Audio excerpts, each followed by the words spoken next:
नमस्कार दोस्तों, मेरा नाम है सुनील सूर्यवंशी। आप देख रहे हैं मेरा यूट्यूब चैनल। इस वीडियो में मैं डिस्कस करने वाला हूँ आपको मध्यकालीन भारत मेडिवल इंडिया के बहुत ही ज़्यादा इंपॉर्टेंट क्वेश्चन। कभी आप इस सीरीज़ को पूरा देखते हो तो आपका मेडिवल इंडिया मध्यकालीन भारत का एक भी क्वेश्चन नहीं छूटेगा। तो इस वीडियो को आपको पूरा देखना है और वीडियो कभी आपको पसंद आता है तो वीडियो को लाइक और चैनल को सब्सक्राइब करना है। यकीन मानिए, कभी आप इस वीडियो को पूरा देखते हो तो आपका मेडिवल इंडिया का बहुत सारा कंसेप्ट क्लियर होने वाला है। और ये वाला वीडियो आपके कोई भी एग्जाम, फिर चाहे आप एसएससी की बात करो या फिर रेलवे की बात करो, सभी के लिए बहुत ही ज़्यादा इंपॉर्टेंट होने वाला है। तो इसका पहला क्वेश्चन हम डिस्कस करते हैं कि सबसे पहला क्वेश्चन है आपका कि वास्को दी गामा कालीकट कब पहुंचा। सबसे पहला क्वेश्चन आपको पूछ रहा है कि वास्को दी गामा कालीकट कब पहुंचा। इसके चार ऑप्शन दिए आपको। पहला ऑप्शन दिया आपको 1748 ईस्वी सन, सेकंड ऑप्शन दिया आपको 1498 ईस्वी सन, थर्ड ऑप्शन दिया आपका 1698 ईस्वी सन और फोर्थ ऑप्शन दिया आपका 1248 ईस्वी सन। तो आपको सिंपल सा बताना है कि वास्को दी गामा कालीकट कब पहुंचा था। तो इसका सही आंसर हो जाएगा आपका ऑप्शन नंबर बी, 1498 ईस्वी सन। याद रखना आपको कि वास्को दी गामा 1498 ईस्वी सन में कालीकट पहुंचा था। कालीकट ये अपना केरल में स्थित है। कालीकट जो सिटी है वो अपने केरल में स्थित है। तो आई होप आपको क्वेश्चन समझ आ गया होगा। याद रखना आपको कि वास्को दी गामा कालीकट 1498 ईस्वी सन में पहुंचा था। इसके कुछ इंपॉर्टेंट पॉइंट आपको याद रखना है जो एग्जाम में बार बार पूछा जाता है। एक्स्ट्रा पॉइंट टू रिमेंबर, ये बहुत ही ज़्यादा आईएमपी है और बहुत सारे एग्जाम में यहाँ से क्वेश्चन पूछता है। ये आपको याद रखना है कि प्रागैतिहासिक काल की पत्थरों की गुफाएं कालीकट से प्राप्त हुआ। याद रखना आपको कि कालीकट केरल में स्थित है और कालीकट से ही प्रागैतिहासिक काल की पत्थरों की गुफाएं प्राप्त हुआ था। तो ये पॉइंट बहुत ही ज़्यादा इंपॉर्टेंट है, बहुत ही ज़्यादा आईएमपी है। याद रखना आपको कि प्रागैतिहासिक काल की पत्थरों की गुफाएं कालीकट से प्राप्त हुआ था और ये क्वेश्चन आपका एसएससी ने पूछा है। सेकंड आपको याद रखना है कि वास्को दी गामा का जन्म 1460 ईस्वी सन में पुर्तगाल में हुआ था। कभी कभी क्वेश्चन पूछ सकता है कि वास्को दी गामा का जन्म कब हुआ था। तो यहाँ से आपको ये याद रखना है कि 1460 ईस्वी सन में वास्को दी गामा का जन्म पुर्तगाल में हुआ था। थर्ड याद रखना है कि वास्को दी गामा की मृत्यु कब हुआ था। तो वास्को दी गामा की मृत्यु 1524 ईस्वी सन में हो गई थी। दो पॉइंट याद रखना है आपको कि प्रागैतिहासिक काल में पत्थर की गुफाएं कालीकट से प्राप्त हुआ था। सेकंड याद रखना है कि वास्को दी गामा का जन्म 1460 ईस्वी सन में पुर्तगाल में हुआ था। और फोर्थ ऑप्शन याद रखना है आपको कि वास्को दी गामा की मृत्यु 1524 ईस्वी सन में हुआ था। और ये लास्ट पॉइंट भी आपको याद रखना है जो बहुत ही ज़्यादा इंपॉर्टेंट है और बहुत सारे एग्जाम में पूछा है कि वास्को दी गामा समुद्री मार्ग से भारत आने वाला पहला यूरोपवासी था। पहला यूरोपवासी कौन था जो समुद्री मार्ग से भारत आया था। तो याद रखना है आपको वास्को दी गामा। तो वास्को दी गामा के बारे में ये चार पॉइंट आपको याद रखना है। मूव करते नेक्स्ट क्वेश्चन की तरफ। क्वेश्चन नंबर सेकंड आपको बोल रहा है कि हड़प्पा सभ्यता के लोग किस देवता की पूजा नहीं करते थे। क्वेश्चन ध्यान से पढ़ना है आपको। ये बोल रहा है कि हड़प्पा सभ्यता के लोग किस देवता की पूजा नहीं करते थे। तो पहला ऑप्शन दिया आपका शिव, सेकंड ऑप्शन दिया आपका विष्णु, थर्ड ऑप्शन दिया आपका कबूतर और फोर्थ ऑप्शन दिया आपका स्वास्तिक। तो याद रखना आपको कि हड़प्पा सभ्यता के लोग शिव की पूजा करते थे, कबूतर की पूजा करते थे, स्वास्तिक की पूजा करते थे, बट वे विष्णु की पूजा नहीं करते थे। तो सिंपल सा याद रखना है आपको कि हड़प्पा सभ्यता के लोग विष्णु की पूजा बिल्कुल नहीं करते थे। मूव करते नेक्स्ट क्वेश्चन की तरफ। Question number third. और वीडियो आपको पसंद आ रहा है तो वीडियो को लाइक करना है, अपने दोस्तों के साथ शेयर करना है। क्वेश्चन नंबर थर्ड आपको बोल रहा है कि किसने सिखों में एकता लाई और पंजाब में राज्य स्थापित किया था। उस व्यक्ति का नाम आपको बताना है जिसने सिखों में यूनिटी क्रिएट किया था, यूनिटी लाया था और पंजाब में एक राज्य स्थापित किया था। चार ऑप्शन दिया आपको। पहला ऑप्शन दिया आपका रंजीत सिंह, सेकंड ऑप्शन दिया आपका गुरु गोविंद सिंह, थर्ड ऑप्शन दिया आपका गुरु नानक और फोर्थ ऑप्शन दिया आपका तेग बहादुर। तो यहाँ से आपको ये बताना है कि किसने सिखों में एकता लाया था और पंजाब में राज्य स्थापित किया था। तो इसका सही आंसर हो जाएगा आपका option number A, Ranjit Singh. Ranjit Singh वह व्यक्ति है जिन्होंने सिखों में एकता लाया था और पंजाब में एक राज्य स्थापित किया था। इसके कुछ इंपॉर्टेंट पॉइंट जो एग्जाम में बहुत ही ज़्यादा इंपॉर्टेंट होते हैं वो आपको याद रखना है। पॉइंट टू रिमेंबर, ये पॉइंट आपको याद ही रखना है या रट लेना है कि तेग बहादुर की हत्या औरंगजेब ने इस्लाम धर्म न स्वीकार करने की वजह से किया था। बहुत सारे एग्जाम में पूछता है कि तेज बहादुर की हत्या किसने किया था। तो याद रखना आपको कि तेज बहादुर की हत्या औरंगजेब ने इस्लाम धर्म न स्वीकार करने की वजह से कर दिया था। फिर याद रखना आपको गुरु गोविंद सिंह तेज बहादुर के पुत्र थे। जो गुरु गोविंद सिंह थे वो तेज बहादुर के ही पुत्र थे। थर्ड आपको याद रखना है कि गुरु नानक सिखों के पहले गुरु थे और इन्होंने सिख धर्म की स्थापना किया था। बहुत सारी क्वेश्चन में, बहुत सारे एग्जाम में पूछ लेता है कि सिख धर्म की स्थापना किसने किया था। तो याद रखना आपको कि सिख धर्म की स्थापना किया था गुरु नानक ने, और गुरु नानक ही सिख धर्म के पहले गुरु थे। और गुरु नानक का जन्म तलवंडी में हुआ था। बहुत सारे एग्जाम में यहाँ से क्वेश्चन पूछता है। तो फर्स्ट पॉइंट आपको याद रखना है कि औरंगजेब ने तेज बहादुर की हत्या इस्लाम धर्म न स्वीकार करने की वजह से कर दिया था।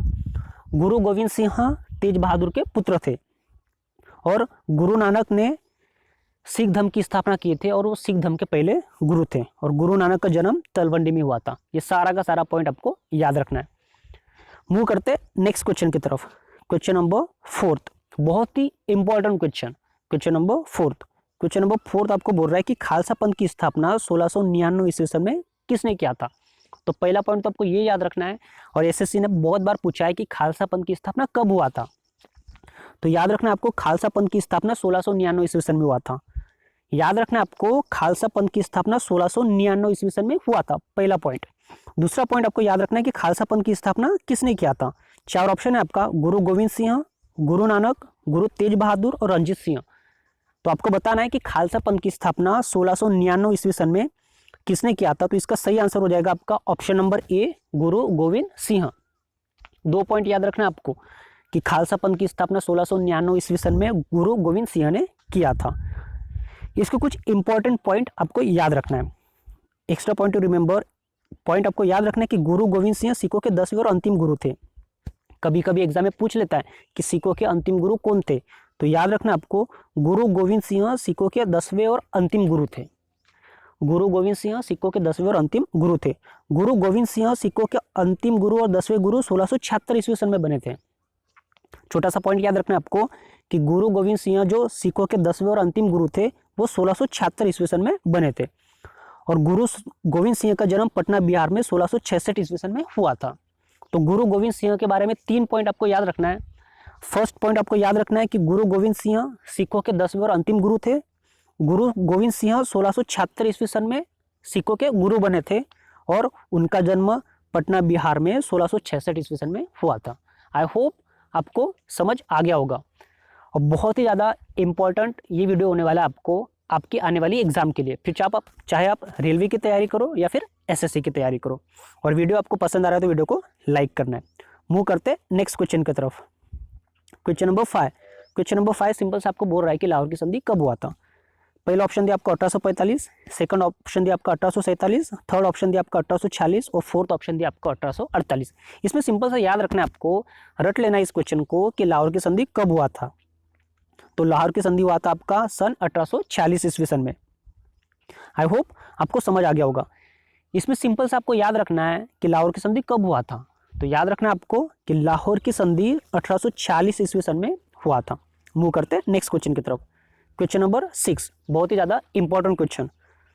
क्वेश्चन नंबर 6 आपको बोल रहा है कि राजा रंजीत सिंह और चार्ल्स मेडकॉफ के मध्य अमृतसर की जो संधि हुआ था वो कब हुआ था। यहाँ से एक पॉइंट आपको ये भी याद रखना है कि अमृतसर की संधि 2 लोगों के बीच में हुआ था। अमृतसर की संधि राजा रंजीत सिंह और चार्ल्स मेडकॉफ के मध्य हुआ था। याद रखना है आपको कि अमृतसर की संधि राजा रंजीत सिंह और चार्ल्स मेडकॉफ के मध्य हुआ था। बट आपको क्वेश्चन ये है कि ये संधि जो अमृतसर की संधि थी वो कब हुआ था। पहला ऑप्शन दिया आपका 1805 ईस्वी सन, सेकंड ऑप्शन दिया आपका 1807 ईस्वी सन, थर्ड ऑप्शन दिया आपका 1806 ईस्वी सन और फोर्थ ऑप्शन दिया आपका 1809 ईस्वी सन। तो यहाँ पे आपको बताना है कि जो अमृतसर की संधि हुई थी राजा रंजीत सिंह और चार्ल्स मेडकॉफ के मध्य वो कब हुआ था। तो इसका सही आंसर हो जाएगा आपका ऑप्शन नंबर डी, 1809। अमृतसर की संधि 1809 ईस्वी सन में राजा रंजीत सिंह और चार्ल्स मेडकॉफ के मध्य हुआ था। आई होप आपको वीडियो पसंद आ रहा है। वीडियो पसंद आ रहा है तो वीडियो को लाइक करना है और अपने दोस्तों के साथ शेयर करना है। अच्छा, यहाँ से कुछ एक्स्ट्रा पॉइंट जो आपको याद रखना है, और कोई भी एग्जाम में यहाँ से क्वेश्चन पूछ सकता है। सिंपल से पॉइंट याद रखना है आपको कि रंजीत सिंह को शेर पंजाब, पंजाब का शेर कहा जाता है। शेर पंजाब का शेर या फिर शेर पंजाब किसको कहा जाता है। तो याद रखना आपको रंजीत सिंह को शेर पंजाब या फिर पंजाब का शेर कहा जाता है। और बहुत ही ज़्यादा एमपी कि राजा रंजीत सिंह को कोहिनूर 1813 ईस्वी सन में कश्मीर के शासक से प्राप्त हुआ था। कभी कभी ये क्वेश्चन पूछ लेता है कि राजा रंजीत सिंह को कोहिनूर कब प्राप्त हुआ था और कहाँ से प्राप्त हुआ था। तो 2 पॉइंट आपको याद रखना है कि रंजीत सिंह को शेरे पंजाब, पंजाब का शेर भी कहा जाता है, और राजा रंजीत सिंह को कोहिनूर हीरा 1813 ईस्वी सन में कश्मीर के शासक से प्राप्त हुआ था। आई होप आपको क्वेश्चन समझ आ गया होगा।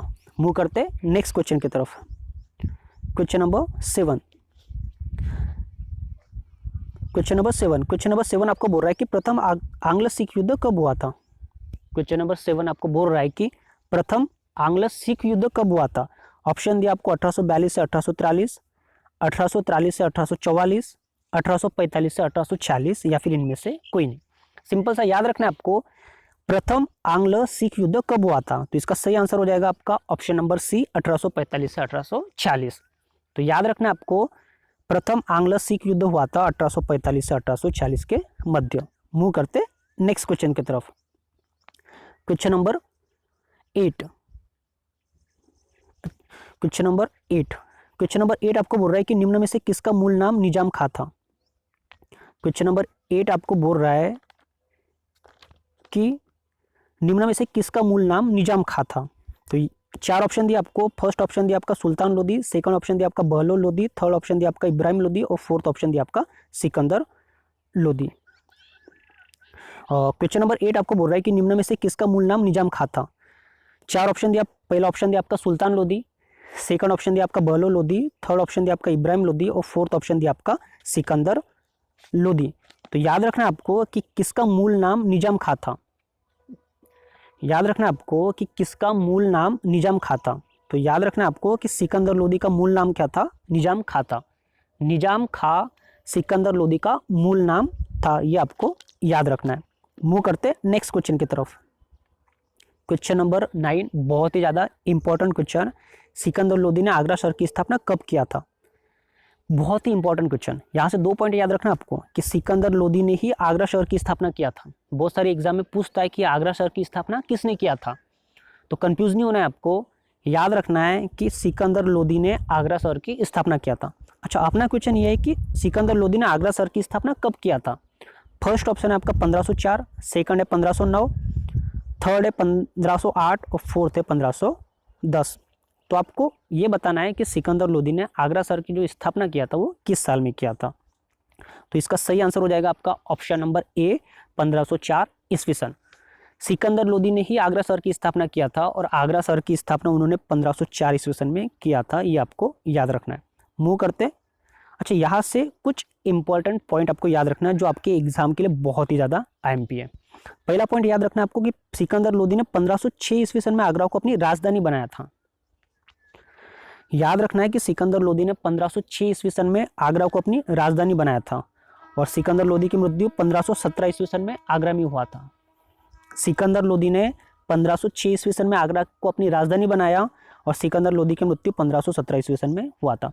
और ये बहुत ही ज़्यादा IMP कि सिकंदर लोदी का उपनाम था गुलरुखी। सिकंदर लोदी का उपनाम था गुलरुखी, और वो इसी नाम से फारसी में कविताएं लिखता था। यहाँ से एक क्वेश्चन ये पूछता है कि फारसी में कविताएं कौन सा शासक लिखता था। तो याद रखना आपको कि सिकंदर लोदी फारसी में कविताएं लिखता था, और उपनाम, इस उपनाम से, गुलरुखी उपनाम से फारसी में कविताएं लिखता था सिकंदर लोदी। आई होप आपको समझ आ गया होगा।